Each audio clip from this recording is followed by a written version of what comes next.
Hello and welcome to Doc on Duty. Sumulat po sa amin si Nak Contreras tungkol sa nararamdaman niyang pananakit sa kanyang tagiliran o ribs. At ito ang kanyang sinulat. Good morning po, tanong ko lang po kasi minsan nasakit po yung left lower ribs ko po.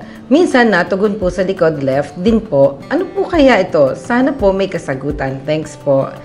Thank you na sa iyong pagsulat at punong-puno ka ng po ang galang-galang mo. Ngayon, para sagutin ang iyong katanungan, pinuntahan na naman namin ang isang expert sa De Los Santos Medical Center, si Dr. Vernon Serafico. Doc, ano ba problema nina? Maraming salamat, Doc Cecil. At ayon naman doon sa katanungan, syempre may mga iba rin akong katanungan sa ating nagtatanong, no? Kung ito ba'y gaano na ba katagal, yan nararamdaman, at kung gaano ang pagkakalarawan ng kanyang kirot.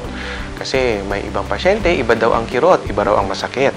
So, quality, importante rin kung ito ba ay mild, moderate, o severe pain. No? Pero base sa kanyang maikling katanungan na concise, na very concise, kung ito'y medyo may katagalan na, tatanong ko, may history ba ng trauma o pagkabugbog? O baka naman na may nahila kang isang bagay o mabigat na bagay sa pagkakahila. Ngayon, kung sakali naman na iba talaga ang iyong nararamdaman, sabihin na natin na medyo moderate at paulit-ulit. No? Nandyan ang mga ibang parte ng katawan natin, katulad ng baga, maaaring may kasamang ubo.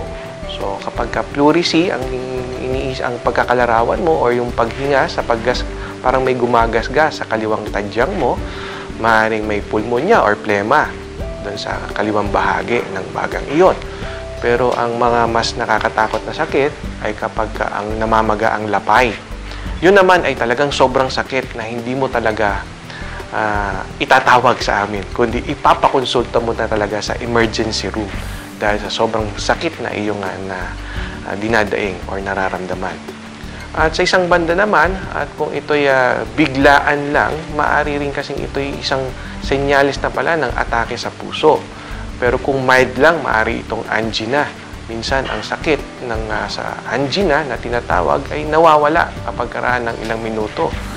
So, kung sa tingin mong mild lang talaga ito at maaaring muscle lang naman, maaari nating pahiran ng mga pain reliever na mabibili mo over the counter o yung mga langis-langis or liniment oil na para malamig. Kung may ginhawa, most likely muscle lang siya. Pero kung walang ginhawa, siguro, kailangan mo talaga magpunta sa manggagamot talaga.